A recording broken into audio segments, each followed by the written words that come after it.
Assalamualaikum warahmatullahi wabarakatuh. Apa kabar anak-anak semua yang ada di rumah? Semoga kalian di rumah sehat selalu ya dan selalu dalam lindungan Allah Subhanahu wa taala. Oke, bertemu lagi dengan Miss Revi. Ya, sebelum belajar, mari bersama-sama kita berdoa terlebih dahulu ya. Oke, berdoa dimulai.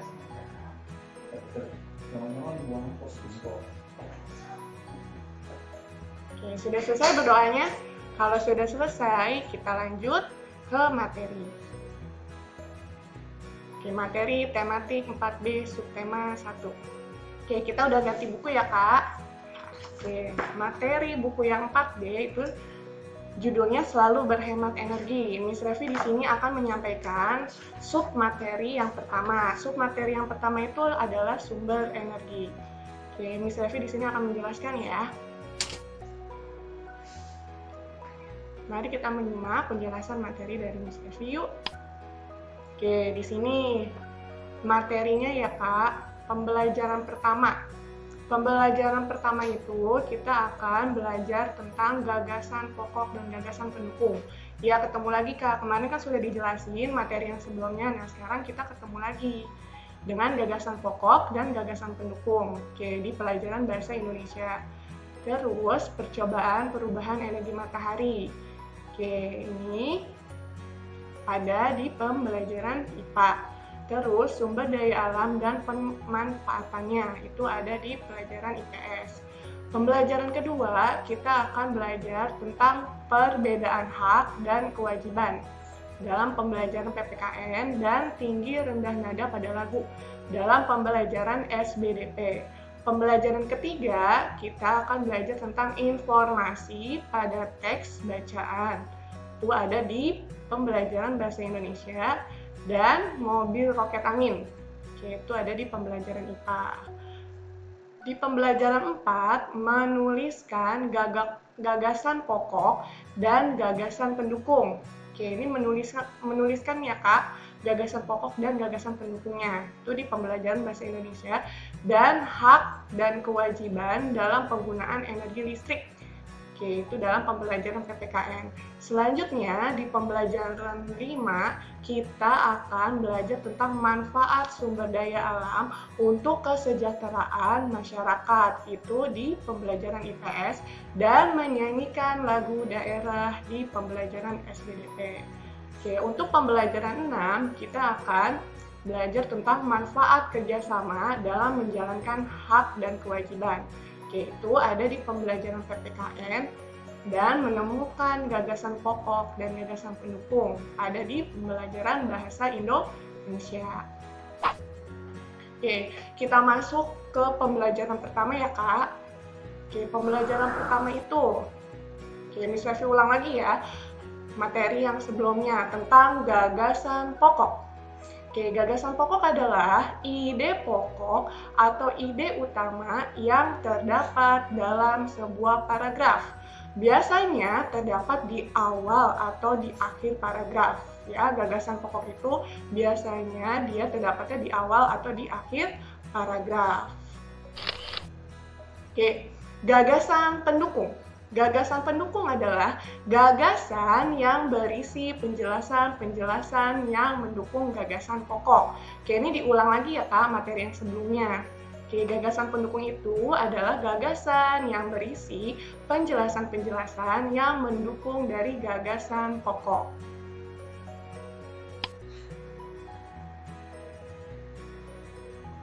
Contoh gagasan pokok dan gagasan pendukung. Oke, di sini Miss Revi ada contoh teks bacaan ya yang berjudul Matahari sebagai sumber energi terbesar di bumi. Matahari sangat berperan penting dalam kehidupan makhluk hidup. Panas matahari memengaruhi aktivitas manusia dan makhluk hidup lain di bumi. Panas matahari membantu aktivitas manusia. Misalnya, mengeringkan pakaian, menguap air laut untuk membuat garam, serta mengeringkan padi. Cahaya matahari membantu proses fotosintesis. Tumbuhan untuk tumbuh dan fotosintesis itu juga menghasilkan oksigen tambahan ya Kak makanan untuk makhluk lainnya. Oke, ini di sini tambahan ya Kak, tambahan makanan untuk makhluk hidup lain. Oleh karena itu, matahari merupakan sumber energi terbesar di bumi. Oke, di sini berdasarkan teks yang ada di sini, gagasan pendukungnya itu nih, yang Miss Revi beri warna ungu. Oke, yang Miss Revi kasih warna ungu itu merupakan gagasan pokok.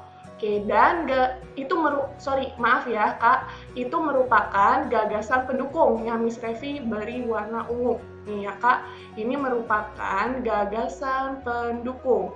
Nah, yang Miss kasih warna merah itu merupakan gagasan pokok.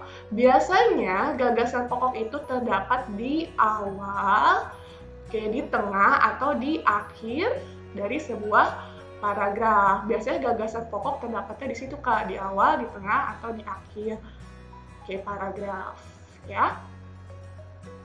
Atau di akhir dari sebuah paragraf, seperti materi yang sebelumnya yang menjelaskan tentang gagasan pokok. Oke, sampai di sini paham? Jadi yang diberi warna ungu tadi apa Kak? Ya, betul, gagasan pendukung. Dan yang diberi warna merah itu merupakan gagasan pokok. Oke, sekarang kita masuk materi tentang energi. Oke, apa itu energi? Energi apa ya? Oke, energi. Energi merupakan kemampuan atau kekuatan yang mendukung manusia untuk melakukan suatu hal. Oke, energi tidak dapat diciptakan dan tidak dapat dimusnahkan. Energi dapat berubah dari satu bentuk ke bentuk yang lain. Dan penghasil energi disebut juga itu sumber energi ya. Oke, di sini ya Kak, bisa dilihat.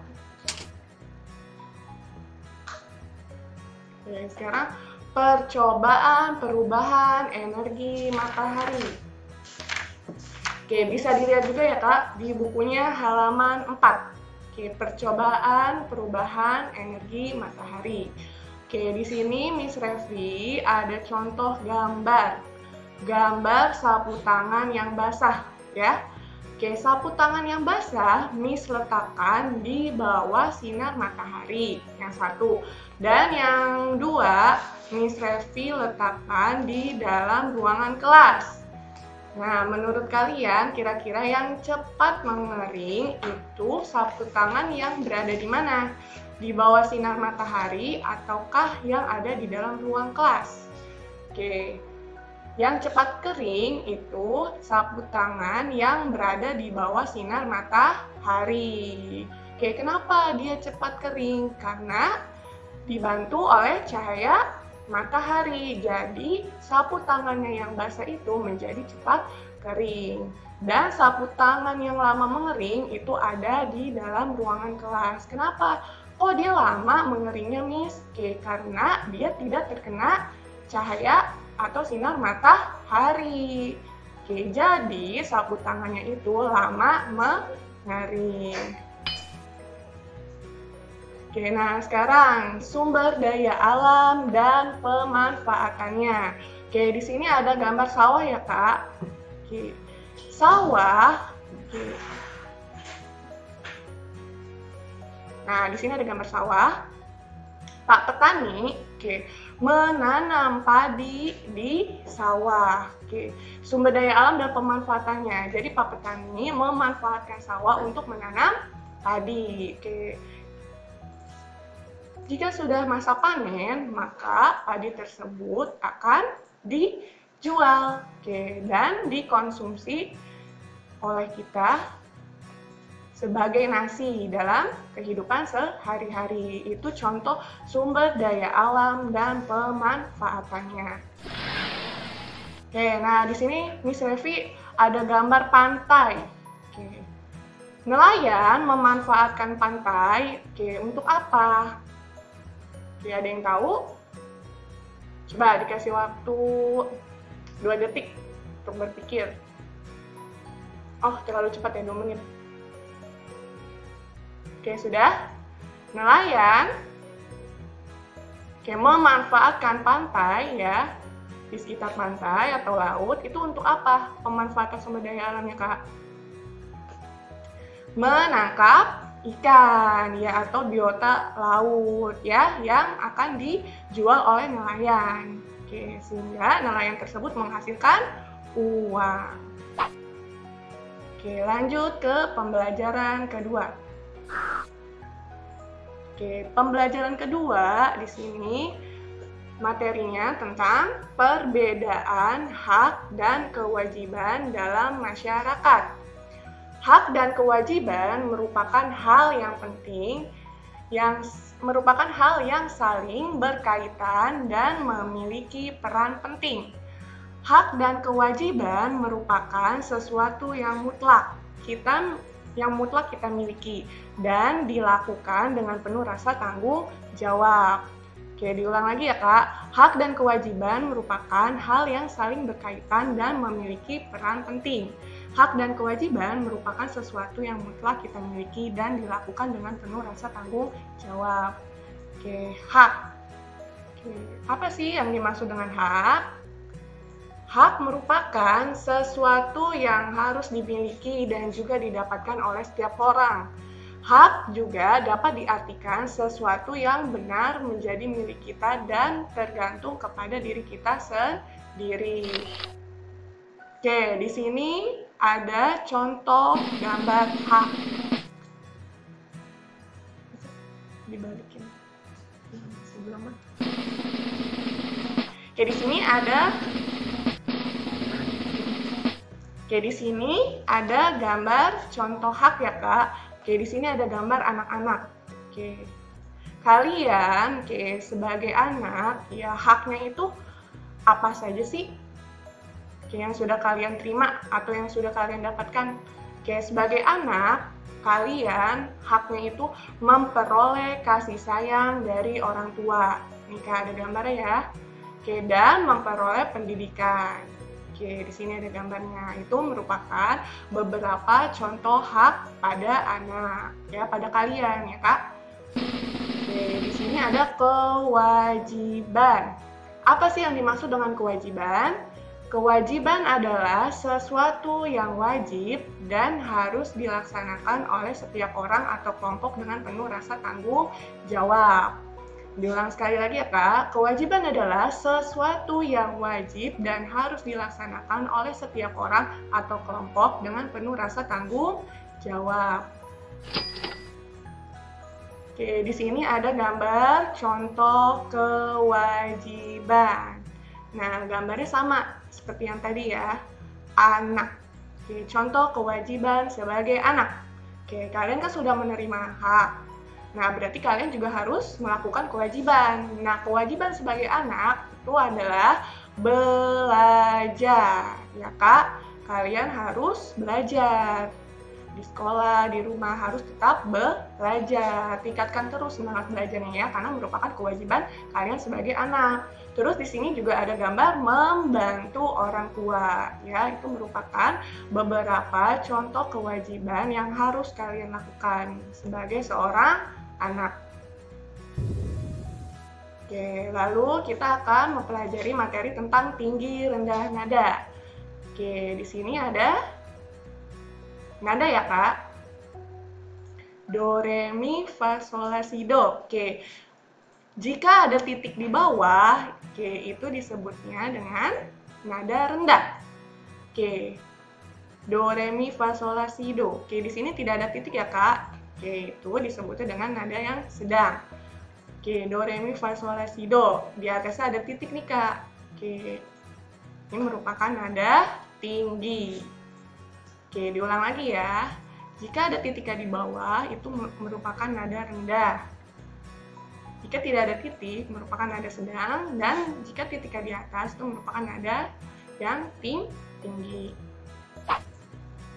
Oke, di sini ada contoh tinggi rendah nada pada lagu.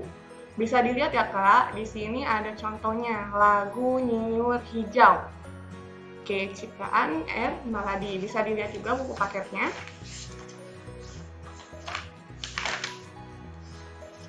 Bisa dilihat juga buku paketnya ya, Kak, sambil dilihat buku paketnya. Buku paketnya halaman 12. Oke. Di situ bisa dilihat ya Kak, halaman 12 buku paketnya. Coba. Yang ada titik di atas, itu disebutnya dengan nada apa? Nada tinggi. Ya betul, nih ya Kak, nih. Terus, kalau yang tidak ada, tadi apa? Nada yang sedang. Oke, yang titiknya di bawah. Contohnya nih Kak, titiknya di bawah. Itu nada rendah, ya. Yang titiknya di atas tadi, nada tinggi. Yang tidak ada, nada sedang. Dan yang titiknya di bawah, nada rendah. Sampai sini paham? Oke, ini contohnya ada di sini ya Kak. Oke, itu saja materi pembelajaran kita pada hari ini. Oke, sebelum mengakhiri pembelajaran, kita membaca hamdalah alhamdulillahirabbil alamin. Sampai jumpa di pertemuan berikutnya. Wassalamualaikum warahmatullahi wabarakatuh.